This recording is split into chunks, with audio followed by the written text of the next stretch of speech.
But we've been going through 1 John. We're going to get back on it. It just would have taken quite a bit of time to walk everyone back up to where we were in 1 John. So just call this a special message today. So if you find the book of John, find chapter 6, and we'll be reading 1 through 14. Should know the story, but let's read through it. So if you found it, please stand.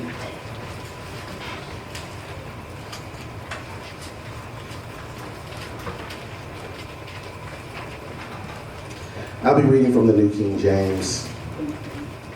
After these things, Jesus went over the Sea of Galilee, which is the Sea of Tiberias. Then a great multitude followed him because they saw his signs which he performed on those who were diseased. And Jesus went up on the mountain, and there he sat with his disciples.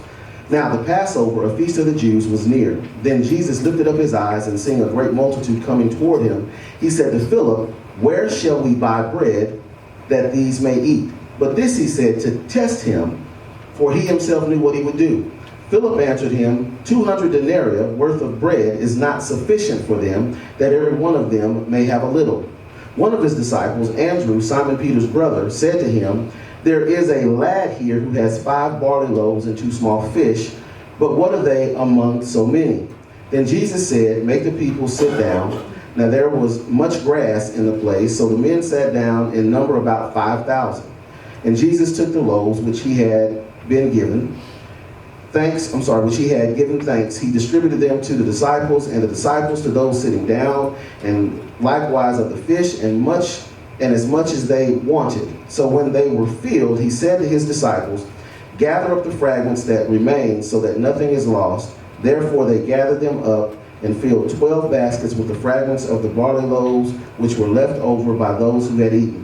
Then those men, when they had seen the sign that Jesus did, said, "This is truly the prophet who is coming to the world." Amen. You may be seated. For the benefit of our members, I know there was a lot of scriptures. Don't worry. I promise I won't be too long. I promise. At least I try. I promise to try really hard. Amen. I want to talk about a real test of faith today. And I want to talk about the calculating believer. The calculating believer. In our scripture, you saw that someone was going to get tested. Now there are, in my mind, 3 categories of test. There's a test for discovery. That is what you get when you go to the doctor and they run tests to try to discover if or what is wrong with you. You get that kind of test. Then there's the test of competency.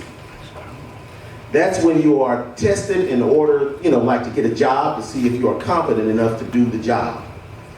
Then there is a test of insight. This is kind of like an IQ test. That's when you take a test to let you know where you are.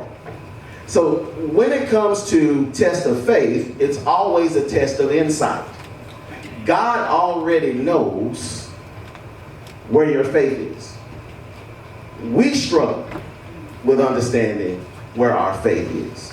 So what we want to do today is we want to understand, first of all, how God tests us, when God tests us, and why we fail the test.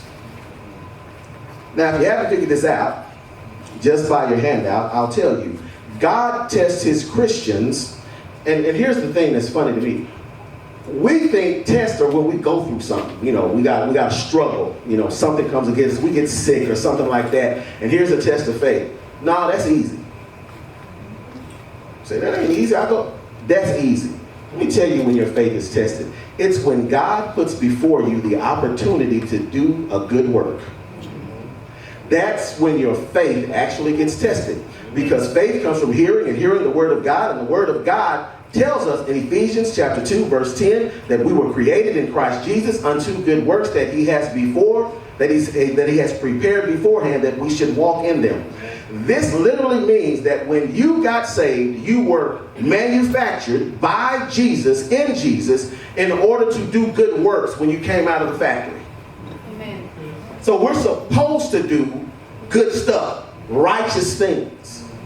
And what ends up happening is, and what we miss is, it says that God has already prepared so that when we come to that thing to do, we ought to just do it.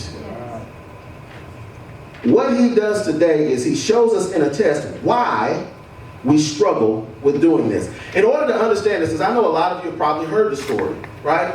And we got a lot of cute things that we'll say as preachers, a lot of cute things, this is a two-piece fish dinner and all of that kind of stuff that we come up with. Hopefully today when you leave here, you'll get a different perspective of what's actually going on here. First of all, we have to understand the context of what's going on. Now, Jesus had sent his disciples out to preach and proclaim. And while they were gone, he found out that John the Baptist had been beheaded. See, this is the only miracle that is mentioned in all four Gospels. It's the only one. It's interesting when you look at the other three, because the Synoptic Gospels give us a picture of what was going on with Jesus and what was going on with the disciples. The disciples were on a high, because when they went out, they were able to cast out demons and heal the sick, and they came back and they were excited. And Jesus was kind of a little bit down because his cousin had his head cut off. And Jesus said to them, look, let's move on over here. We're going to cross over the Galilean Sea, and we're going to end up over here by Bethesda, and we're going to go into a deserted place, not a desert place. Right. Deserted. Deserted means there are no people there. Right.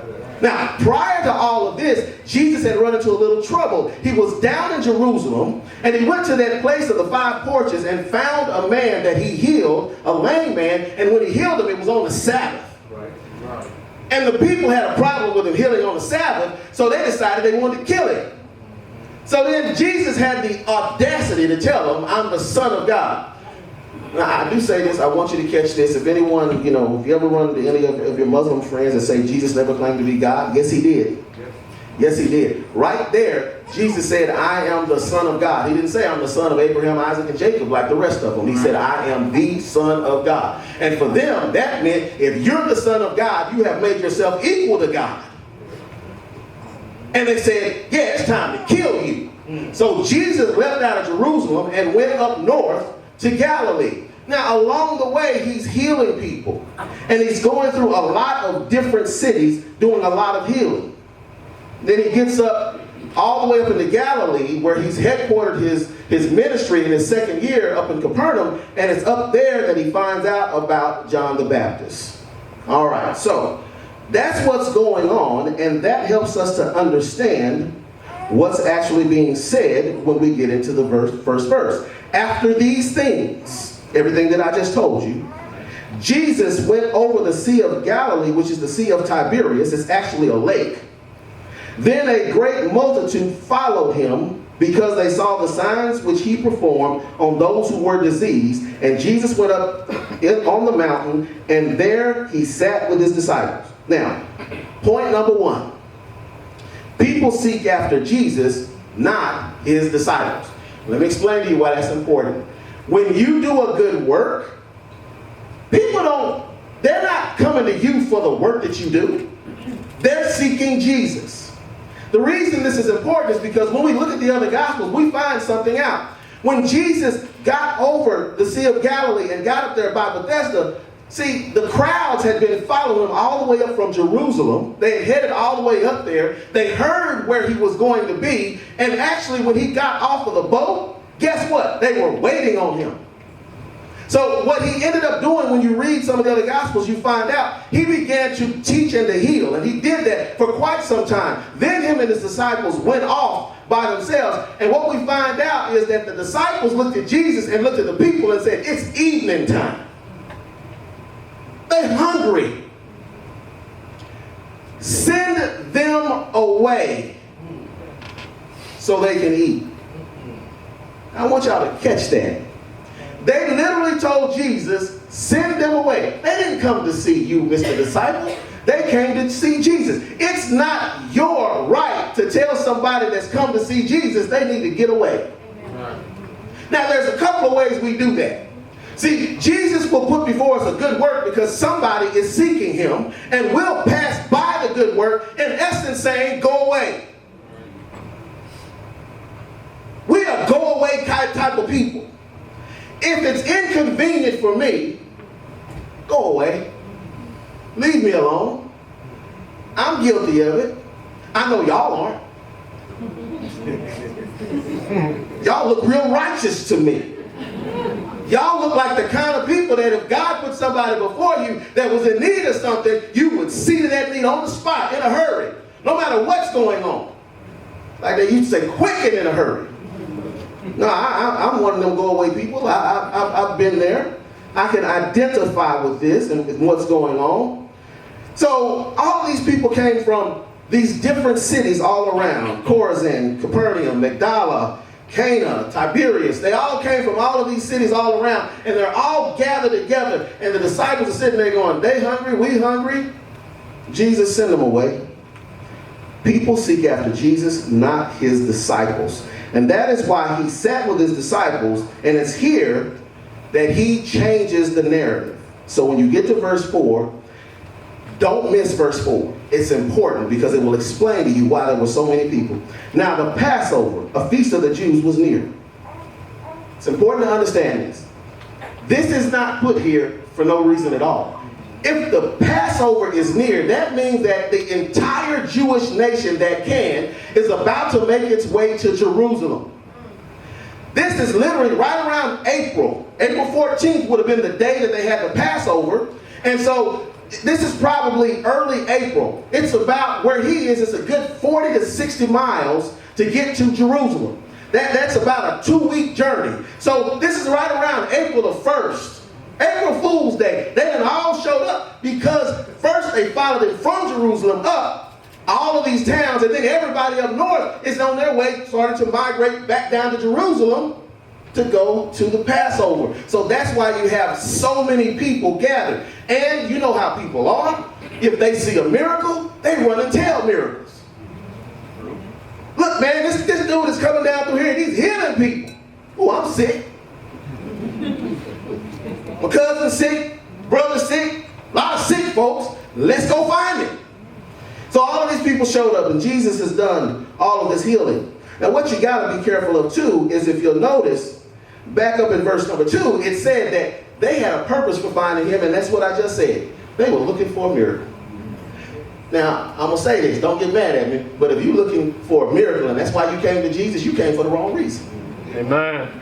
Amen. You came for the wrong reason. There's only one reason to come to Jesus. To be saved. Amen. All right? Is there something wrong with you? Get saved. Amen. The problem you have will be there after you're saved. It's not a problem anymore. Now it's a trial. Amen. Unsaved people have problems. Saved people have trials. Mm-hmm. Trials are meant to be overcome. Yes. All right? That's the difference. The unsaved person looks at a problem and says, oh, I don't know what to do. The saved person looks at that same thing, calls it a trial, and says, I'm holding on to Jesus. Amen. One has a negative attitude, the other one has a positive attitude. There's too many people trying to come to Jesus for a miracle. Amen. You can't come to Jesus because so-and-so in your family is on drugs. That's not going. That doesn't work. You've got to get somebody saved yourself. Yes. You can't come to Jesus for anybody else. Your bills ain't getting paid and you come to Jesus, he ain't going to pay them. Let me help you with that.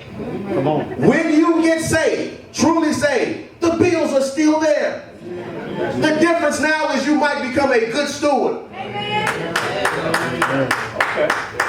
So I'm telling you, the only miracle you need to look for is the miracle of your salvation. Because that's a miracle. If you think about it, we all deserve hell. It's a miracle that we ain't there. So we can't look at why other people are coming to Jesus. Jesus will fix that. We just can't send them away. So here it is, the Passover. All these people are coming. And then in verse 5, then Jesus lifted up his eyes and seeing a great multitude coming toward him, he said to Philip, where shall we buy bread that these may eat? But he said this in verse 6 to test him, for he himself knew what he would do. All right, so point 2 is that this is a test of faith. All right? Anytime you have a good work, it's a test of faith. Because the last part of verse 6 says Jesus already knew what he was going to do. Yes. Do y'all know that God is all-knowing? Do you know that God knows what he's going to do before you know he did it? He knows what you're going to do before you do it, right?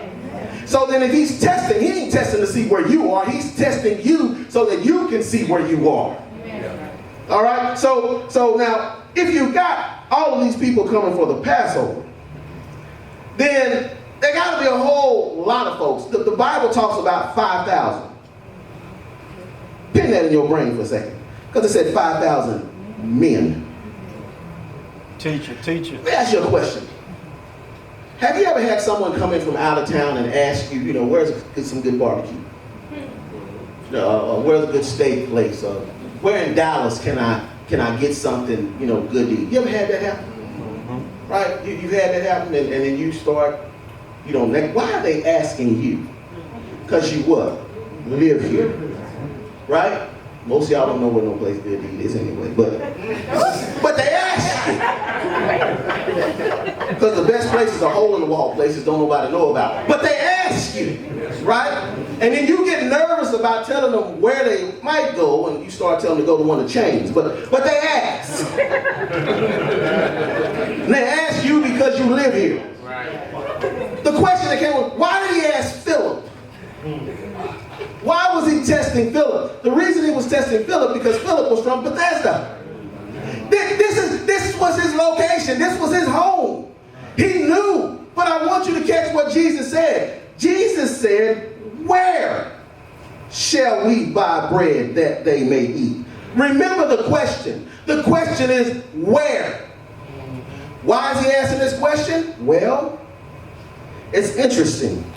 Because if you look at a map and if you look at where they were on that northwestern side up by Bethesda, if you look at where they were and you look at the cities that are surrounding, Bethesda itself only had about 1,500 people in it.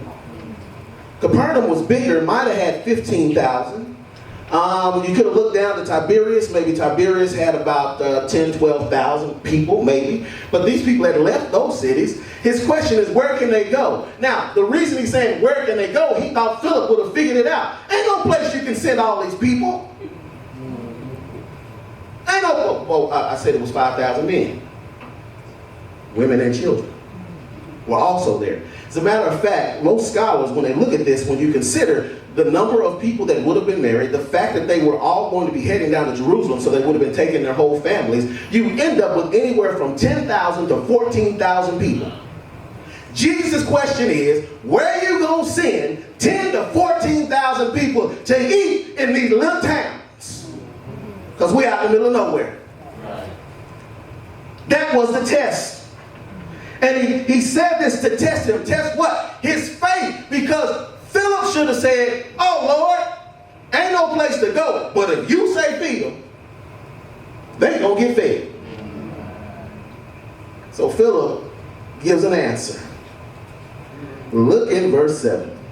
Philip answered him, 200 denarii worth of bread is not sufficient for them, that every one of them may have a little. Okay, now watch this. Jesus said where? Philip started calculating. Right. Jesus said where, so Philip could say ain't no place to go. And Philip started calculating. See, this leads us to point 3. Don't calculate God's ability.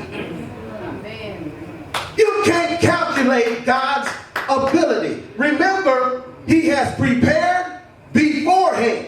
Yes. It's already done. But now watch now. Here's the thing.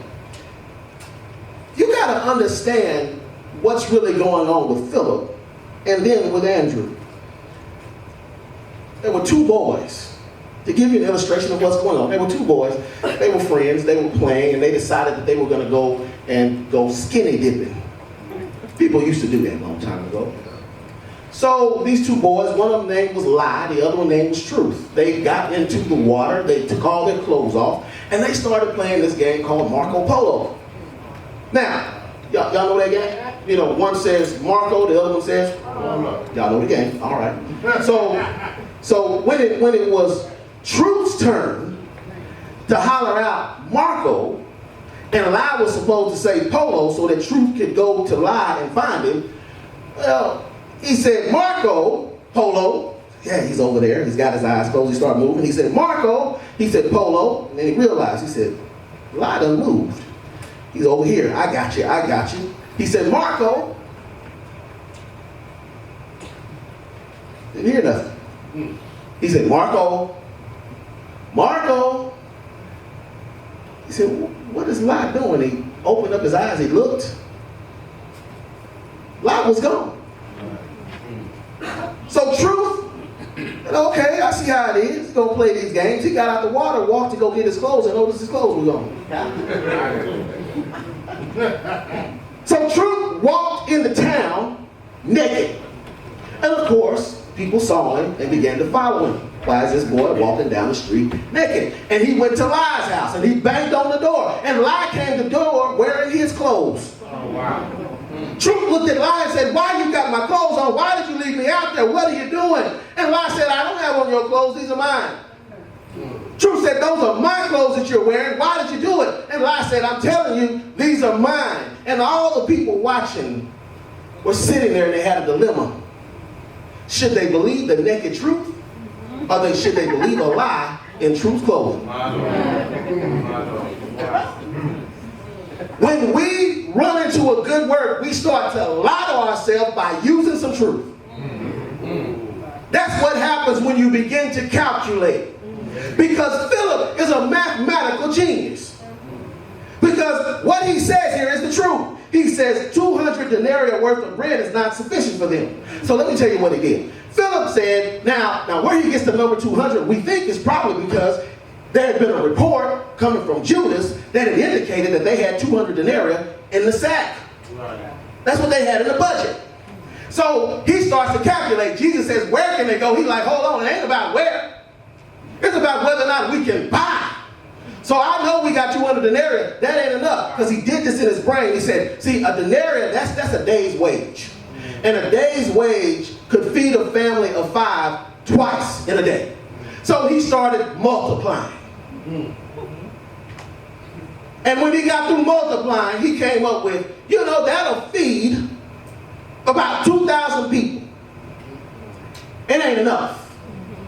So Jesus, while you talking about where, you got to understand, we don't even have enough in the first place to feed these people. I've calculated your error. You ever calculated God's error? Churches do it all the time. Y'all know churches calculate God's error? Every church I've ever been a part of is thought this way. If the people don't give enough money, come on.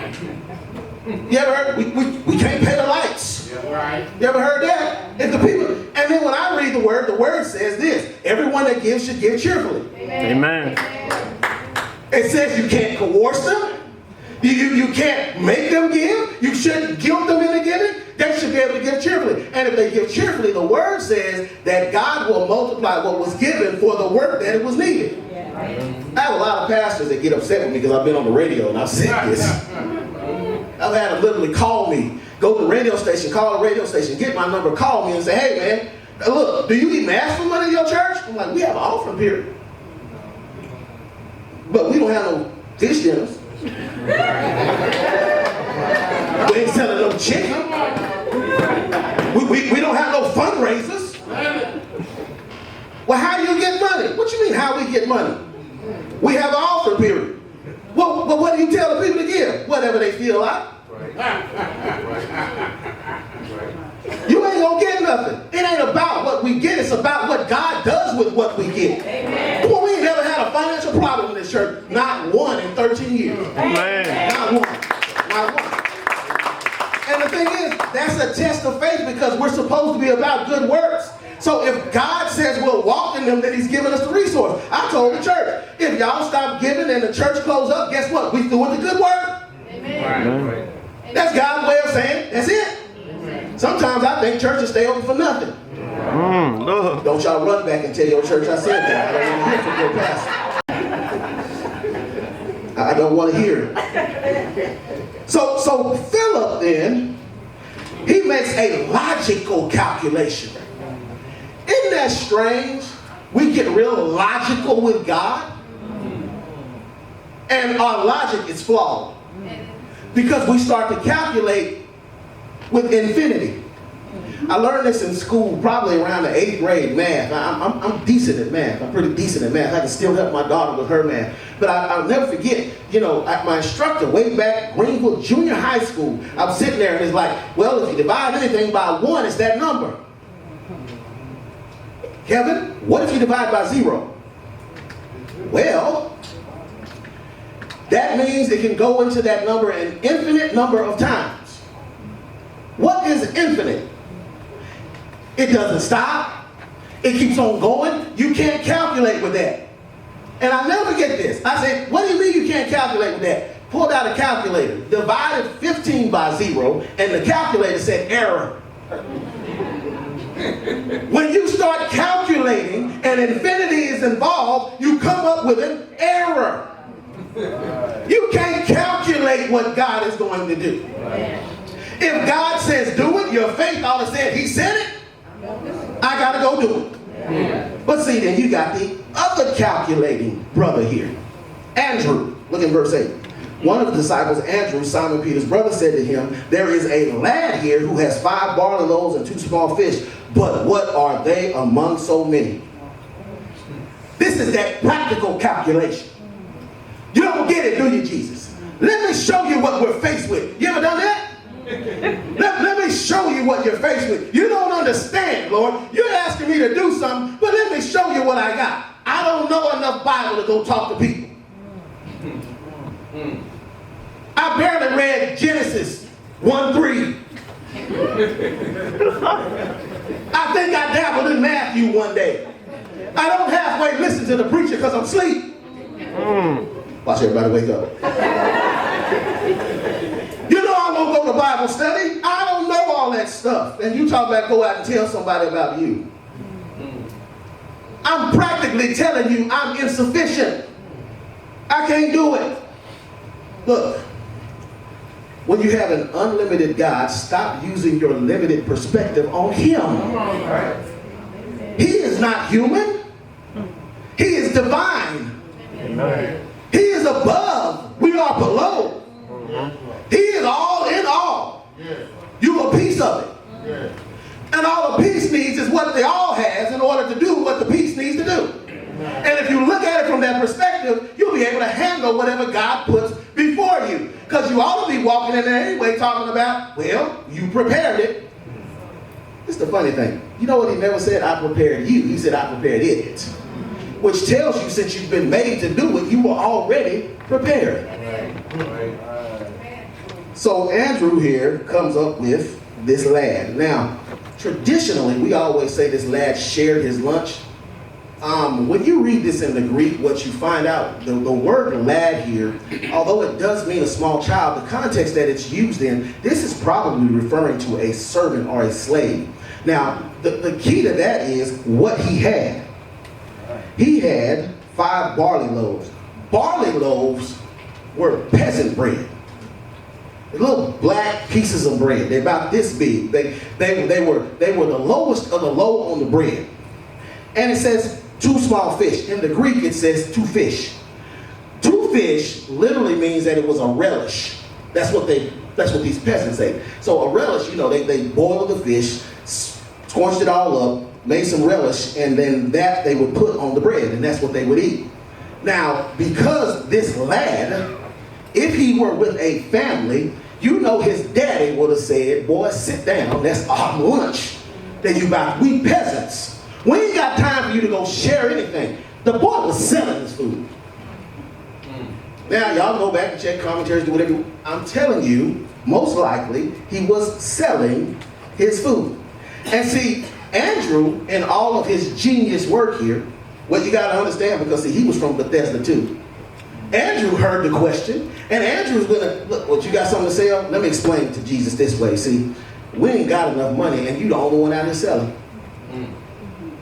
Jesus, this is all we got here. Right here. Here it is. Here's this lad, and this is what he's got. All right. So, this is don't calculate God's ability. So let me see. First of all, people aren't coming to me. They're coming to Jesus. So that's my first thing. Secondly, Jesus is going to test my faith by a good work that he's prepared, that I should walk in it. All the resource I need, he's taken care of. It may not look like it, but that's the test of faith. It's not supposed to be by what I see. Philip was the one that always wanted to see something. He's the one that told Jesus, show us the Father. And Jesus like, man, look, how long you been with me? If you've seen me, you've seen the Father. A lot of us, our faith works by what we see, but that ain't the definition of faith. It's the substance of things hoped for, the evidence of things not seen. And if that's the case, then the test here of faith really comes down to what you gonna believe. The naked truth that God has prepared, or your lie clothed in some kind of truth. Because you figured out how to calculate how it can't be done. So then Jesus, being the ultimate teacher, he does something here. In verse 10, then Jesus said, make the people sit down. This is what I like about this. Jesus didn't rebuke them here. He said, let me show you something about your faith. See, I done tested you. I already know what I'm going to do. What you should have at least asked me was, how you going to make this happen? What do you need me to do? What's my next step in the process? I thought I should send them away. You said I should feed them. What's my next step? How many of us, when we get into a place where we're supposed to be doing something, actually go back to God and say, hey, I don't get it. Can you help me? Amen. Or after calculating, do we take that calculation and tell this lie to ourselves? That's God speaking to me. You ever done that? God just showed me I couldn't do that. See, when you do that, you like them people that get up and call you on the phone and tell you, I got up this morning and my big toe was hurting. And the Lord was telling me to come. Hold on. Your big toe was hurting. And that was the Lord telling you to do something? And you're about to tell me what the Lord told you to do because your big toe was hurting and it concerned me.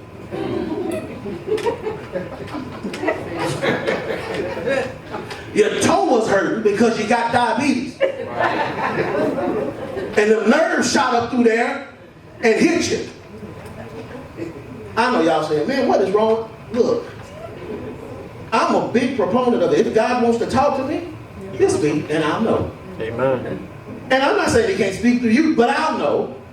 But when you start telling me you had pains and aches or this or that and that and that, hold on, back up a second. The Lord got a good way of talking to me. You know how he really talks? I mean, in plain English. Bible.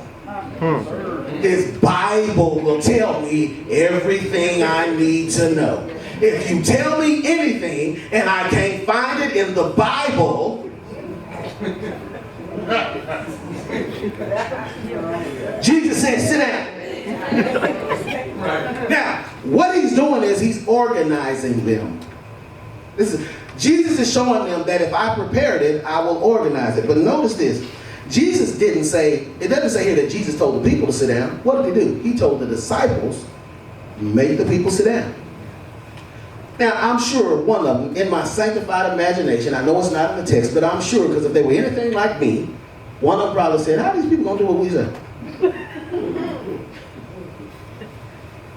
Why are they going to do what we say? Sometimes I feel like that as a pastor. I stand up, why are they going to do what I say? Then I say stand, and all y'all stand up. I'll be like, Lord, you something else. Because I can walk in all kinds of rooms and say, everybody please stand. And all of them look at me like, what? You crazy. But when I'm here, you know what y'all are thinking? I hope this is what you're thinking. Well, I guess that's Jesus wants us to stand and pastor spoke. That's the way I look at it. So he says, make the people sit down. They sat down. It says, now there was much grass in the place. This is why we also know that it was early spring. There was much grass. I'm going to show you how he prepared this. This right here, you'll miss this. But how did he prepare this? They needed to sit down. Now, most people, when they read this, they skip this and they miss this, and they think about that area. That area is real rocky. That's why there wasn't a lot of farming, but there was a lot of rain that came down over the mountains. So that in the spring, there was a lot of grass, which meant that when they were there, when they went to sit down, it would have been comfortable. Jesus made it comfortable for the people to relax so they could receive what was about to happen. This is how he prepares things. And Jesus took the loaves, and when he had given thanks, he distributed them to the disciples. We always say Jesus multiplied. Jesus took the loaves. How many? 5. And when he had given thanks, he distributed what? Them. Them what? Them 5. Y'all missed it. He distributed them to the disciples, and the disciples to those sitting down. This never says that there was any more than 5 loaves. This is why it's a miracle. You see, if you don't understand all that background that I gave you in the first place, somebody will come along and say, well, you know, somebody from the town brought, or some of them people had this or they had that. This is why it's so specific to the fact that Jesus took them 5 loaves, the ones that they had calculated were not enough, gave that to them, and said, now give it to them. Y'all missed it. Come on. This is how your faith works. You look at the situation. See, Jesus does things so that you can't say it was me. That's right. When we have to do a good work, he never puts us in a position where we sit there and go, yeah, I can do this. See, if you're sitting there going, yeah, I can do this, you just stop giving him glory. Right. So Jesus said, I'm going to make sure you understand that I'm going to get the glory out of this thing, because when the good work shows up, it's going to be inconvenient for you. Have you ever noticed that it's always inconvenient when somebody is in need? You ever notice that? It's never right. It's never the perfect storm. I got the time, I got the resource, and I feel like doing it. You're usually caught when you're upset about something, or when you're on your way and your mind is on something else. You usually get caught up when you're not listening to your gospel. Been listening to something else that's been telling you something else about how you need to go and get yours. It's about that time that God shows up with a good work, and you on your way to go get yours. And God is sitting there going, I want you to take some time and take what I've given you and handle this situation. And he's sitting there going, I've calculated. This ain't going to work. No, this ain't nothing but the devil. You ever done that one? See how the devil tried to stop me. I was on my way and the devil tried to stop me with a good word. We'll justify it. We'll find the loophole. So Jesus took those loaves. He's going to take whatever is available because he made it available, and it's enough for what's going on. Now, he distributed to the disciples, and the disciples of those sitting down, and likewise of the fish, as much as they wanted. Now, I want you to catch this. They ate as much as they wanted. The way the Jews ate back then, it wasn't as much as they wanted. They ate what they could. This was a feast. Again, the way Jesus does it, it's a big thing to the one that is receiving it. Y'all catch that? Amen. It's a big thing to the one that is receiving it. When you do a good work, it might not look like much to you, but the one that is receiving the work, it is a big thing. Amen. So, verse 12, when they were filled, he said to the disciples, gather up the fragments that remain so that nothing is lost. I used to see this all the time, like, I wonder what this is all about, because, you know, I tried to get real theological about it. And I started thinking about, you know, the manna. And I'm like, no, they didn't gather up no extras on that one. Well, if you took that bread after God had touched that bread and fell out of heaven, you know what happened later on if you went back and tried to eat it. It was full of maggots. So I'm like, something strange going on here. He said that nothing would be lost. Go get every... Now, in order to really understand this, he said, so when they were filled, he said, gather up. Now, you see the word fragments. Do you have fragments in your Bible? If you have fragments in your Bible, the Greek word is actually pieces. Fragments make you think that they were crumbs. No, this is broken pieces of actual bread, not crumbs. They ate so much that they had pieces of bread left, plenty that they didn't touch. That these are pieces of bread that they didn't touch, that they could be eaten. And he says, go get it, don't leave anything away. Then look at verse 13. Therefore they gathered them up and filled 12 baskets with the fragments of 5 barley loaves, which were left over by those who had eaten. Then those men, when they had seen the sign that the Lord did, this is truly the prophet who is coming to the world. Now, 2 things here. Verse 13, don't miss, because you'll You jump to verse 14. Verse 13 says that they gathered up 12 baskets. It ain't for the 12 tribes of Israel.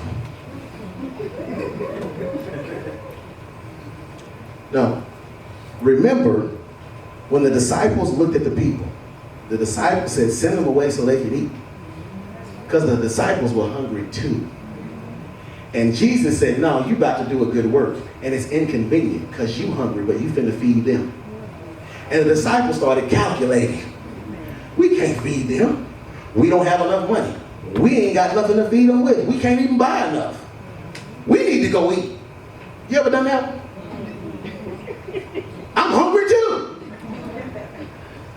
No, what you need to do is do what I tell you to do. But Lord, I'm hungry too. I ain't got enough. There's not enough here to do. Do what I tell you to do. Because when you do what I tell you to do, I'm going to take care of you. Amen. The 12 baskets were for each of the disciples.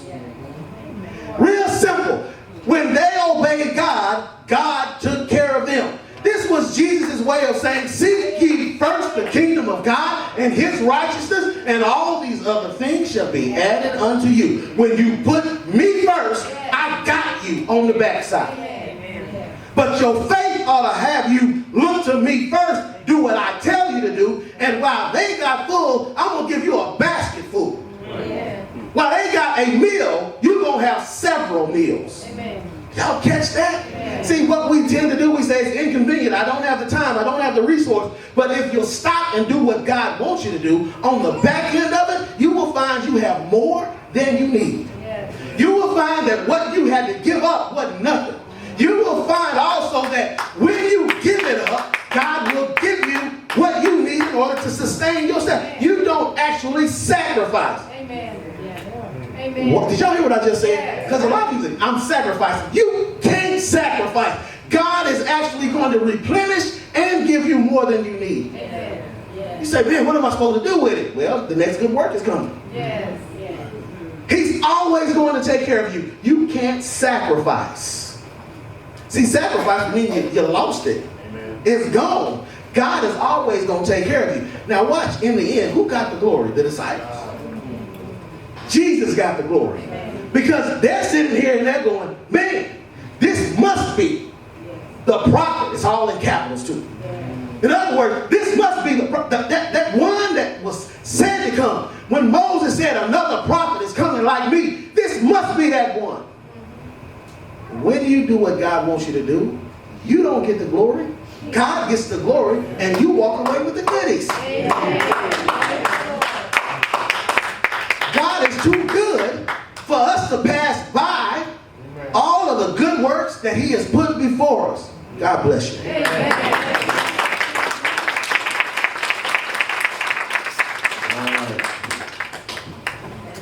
Refreshments for our guests. All right, let's stand.